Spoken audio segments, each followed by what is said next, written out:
В Ингушетии, как в регионе с традиционно развитым сельским хозяйством, логистический центр жизненно необходим. Ведь он позволит осуществлять погрузочные работы, комплектацию заказов, обработку товара по специальным требованиям заказчика, доставку груза. Руководитель проекта Сергей Павличенко рассказал главе региона о ходе работ, проводимых на участке. Застройщики намерены отвести отдельные площади для торговли промышленными и продовольственными товарами по оптовым ценам, а также сети супермаркетов. Мы разбираем опалубку, и это называется конец нулевого цикла логистического центра этого. Это сердце. Следующая часть, это уже непосредственно, где будут торговые площади и офисная часть.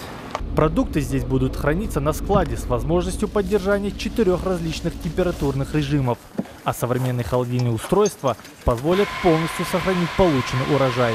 К тому же для большегрузных автомобилей предусмотрены 3 въезда и столько же выездов. Удобные стоянки. Юнусбек Евкуров поручил мэру города Муслиму Янгиеву рассмотреть возможность строительства на территории торгового комплекса, детского развлекательного центра и искусственного катка. В торговом центре обязательно дети, обязательно, значит. Также глава региона поручил оградить стройплощадку в целях безопасности горожан. После установки дорожных других знаков, в том числе наших освещающих, так только делается.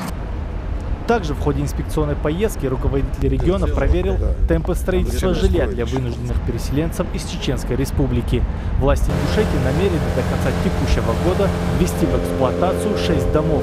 Всего предполагается сдать около 500 квартир. Это будет целый микрорайон с развитой инфраструктурой. После осмотра территории масштабной застройки Юнусбек Евкуров распорядился в удобном месте отвести площадку под строительство школы, детского сада, амбулаторий, спорткомплекса и магазина.